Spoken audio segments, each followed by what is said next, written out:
नमस्कार दोस्तों, अपनी पाठशाला चैनल पर आप सभी का हार्दिक स्वागत है। तो कैसे हो आप सभी? मैं आशा करता हूं कि आप सभी स्वस्थ होंगे, मस्त होंगे और निरंतर अपनी पढ़ाई में लगे हुए होंगे। तो मित्रों, मैं फिर से हाजिर हूं एक नए टॉपिक के साथ में। और आज का अपना टॉपिक होगा राजस्थान में परंपरागत जल स्रोत। यानी राजस्थान में जो परंपरागत जल स्रोत हैं उनसे संबंधित चर्चा आज की कक्षा में करने वाले हैं। तो मित्रों, आज की कक्षा का हमारा सबसे पहला टॉपिक होगा तालाब।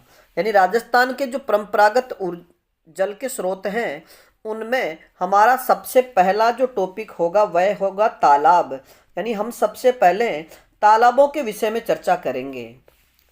तो मित्रों, अब इससे संबंधित तो महत्वपूर्ण तथ्यों की चर्चा करें तो प्राचीन काल में तालाबों का अस्तित्व रहा, ये बात आप याद रखिएगा। दूसरी, तालाबों की देखरेख की जिम्मेदारी समाज की होती थी।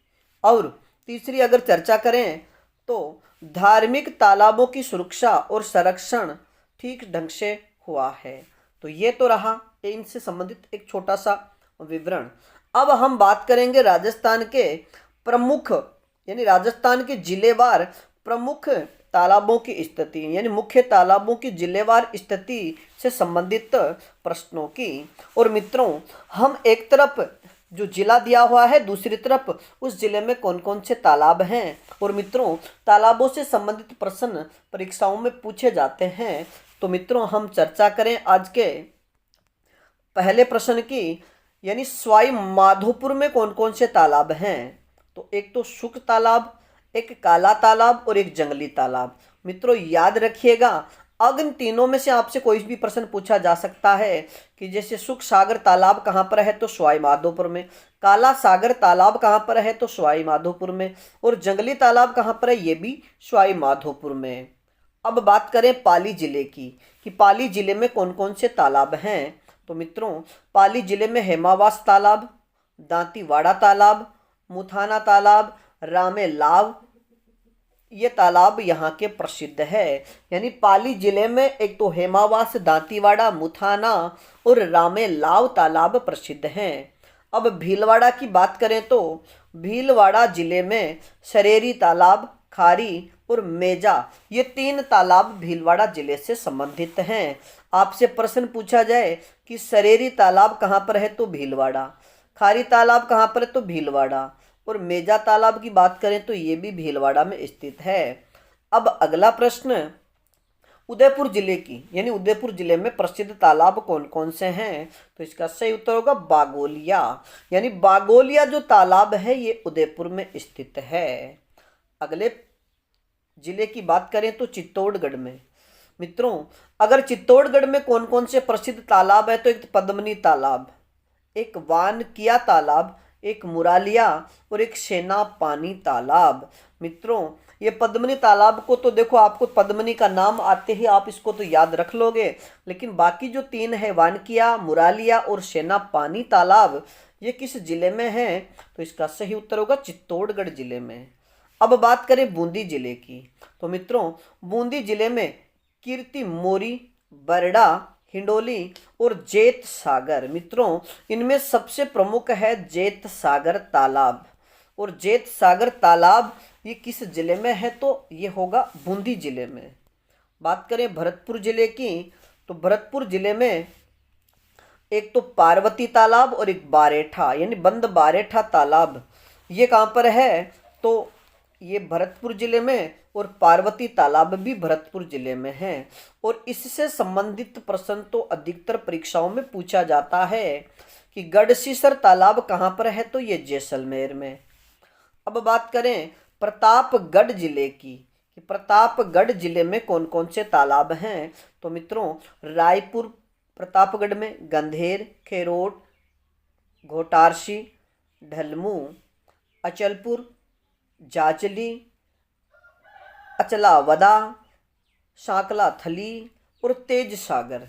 यानी रायपुर, गंधेर, खरोट, घोटारसी, ढलमू, अचलपुर, जाजली, अचलावदा और खांकथली और तेज सागर, ये सारे के सारे तालाब प्रतापगढ़ जिले में स्थित है। अगले जिले की बात करें डूंगरपुर, और डूंगरपुर में कौन सा तालाब है तो एडवर्ड सागर। मित्रों याद रखिएगा कि एडवर्ड सागर तालाब किस जिले में है तो इसका सही उत्तर होगा डूंगरपुर जिले में। अब अगले जिले की बात करें तो अजमेर जिला, यानी अजमेर जिले में कौन कौन से, तो एक तो गुंदोलाव और दूसरा फूलसागर, यानी गुंदोलाव और फूलसागर तालाब अजमेर जिले में स्थित है। अब बात करें अगले तालाब की, मचकुंड, यानी धौलपुर जिले में कौन सा तालाब है तो मचकुंड। और मित्रों याद रखिएगा कि मचकुंड को तीर्थों का भांजा कहा जाता है। अब बात करें अगले जिले की, बारां जिला, और बारां जिले में कौन सा तालाब है तो इसका सही उत्तर होगा नवलखा तालाब। और मित्रों ये नवलखा तालाब और नवलखा झील और नवलखा तालाब, तो हमें केवल नवलखा तालाब की बात करनी है तो बारां जिले में। और मित्रों अब बात करें नागौर जिले की, और नागौर जिले में कौन सा तालाब है तो इसका सही उत्तर होगा शुक्र तालाब। मित्रों ये शुक्र तालाब का प्रश्न तो अधिकतर परीक्षाओं में पूछा जाता है, तो आप याद रखिएगा कि शुक्र तालाब का निर्माण जब अकबर ने अपना नागौर में, यानी अकबर ने जब वो 1570 में अपना दरबार लगाया था, उस समय इन्होंने अकाल राहत कार्य के तहत नागौर जिले में शुक्र तालाब का निर्माण करवाया था। अब मित्रों बात करें प्रसिद्ध कुओं की, कि राजस्थान के परंपरागत जल स्रोतों के लिए प्रसिद्ध कौन कौन से कुएं हैं तो पहला कुएं की बात करें चंदन ट्यूबवेल, यानी जिसे थार का घड़ा भी कहा जाता है, यानी चंदन ट्यूबवेल या चंदन कुआं कहाँ पर स्थित है तो ये जैसलमेर में, जिसे थार का घड़ा भी कहा जाता है। और बाटाड़ू का कुआं, जिसे रेगिस्तान का जल महल कहा जाता है, यानी रेगिस्तान का जल महल किस कुएं को कहा जाता है तो बाटाड़ू का कुआं। और मित्रों बाटाड़ू का कुआं कहाँ पर स्थित है तो बायतू बाड़मेर में, यानी बाटाड़ू का कुआं बाड़मेर में। चांदन नलकूप ये कहाँ पर है तो जैसलमेर में। अब मित्रों बात करें राजस्थान की प्रमुख बावड़ियों की, यानी राजस्थान के परंपरागत जो जल स्रोत है, पहले हमने तालाब पढ़े, फिर पढ़े कुएं, और अब पढ़ेंगे हम बावड़ियों के विषय में। तो अनारकली की बावड़ी और रानी की बावड़ी किस जिले में स्थित है। अनारकली की बावड़ी और रानी की बावड़ी किस जिले में स्थित है तो इसका सही उत्तर होगा बूंदी जिले में। अब चर्चा करें आज के अगले प्रश्न की, हाड़ी रानी की बावड़ी किस जिले में स्थित है। हाड़ी रानी की बावड़ी किस जिले में स्थित है तो इसका सही उत्तर होगा टोंक जिले में। अगली बावड़ी की बात करें पन्ना मीणा की बावड़ी, यानी पन्ना मीणी की बावड़ी या पन्ना मीणा की बावड़ी कहाँ पर स्थित है तो इसका सही उत्तर होगा आमेर जयपुर में।